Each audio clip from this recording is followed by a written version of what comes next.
Ay, madaya. Kaya pala pumapaldo tong hayop na to sa mga exams, ha? Ganito pala ginagawa niya, eh.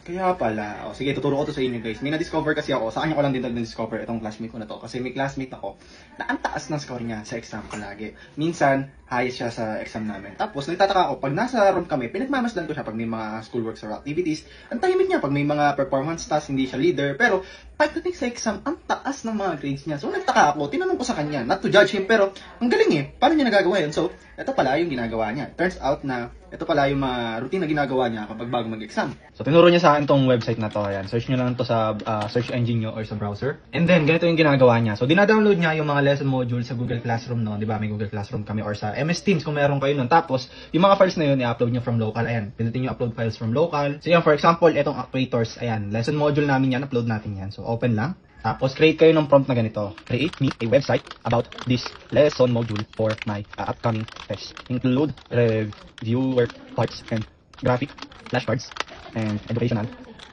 related to this module. Ayan, pwede namang hindi ganito ka-exact mong gaya. Basta ang pinaka-concept, gawa kayo ng website, yan. Yung prompt niya is gawa kayo ng website na may graphic flashcards, na may videos, ganun-ganyan. Depende sa inyo kung anong atake. Basta yun. Tapos, andyan lalabas na dyan yung mga tawag dito, details. Ayun website na yun, And dito makikita nyo may videos na yan from YouTube. Ang galing, di ba? Ginawa na ako niya ng website reviewer in just few minutes. Ayun meron pa dito tayo. May types ng mga actuators, hydraulic, yan, pneumatics, yan. Tapos reviewer quiz. Ayun, may reviewer quiz pa na. O, di ba ang galing? Mare-refresh talaga yung utak mo. Tapos mag-e-enjoy ka pa habang nag-aaral ka. Kasi pwede mo yung sagutan yan. Hindi natin alam, Hindi ko na alam yung mga tamang sagot. Example lang to. Pero pag sinabit mo yung quiz, makikita mo yung score. Ayun, 1 out of 5 lang ako. Ang bobo, di ba? Kaya pala pumapaldo, Kahit ako sisipagin ako mag-aral at magiging effective to para sa akin. So yun, try this kasi effective talaga siya and kita nyo naman, Talagang gumagana. So comment quiz if you want the link.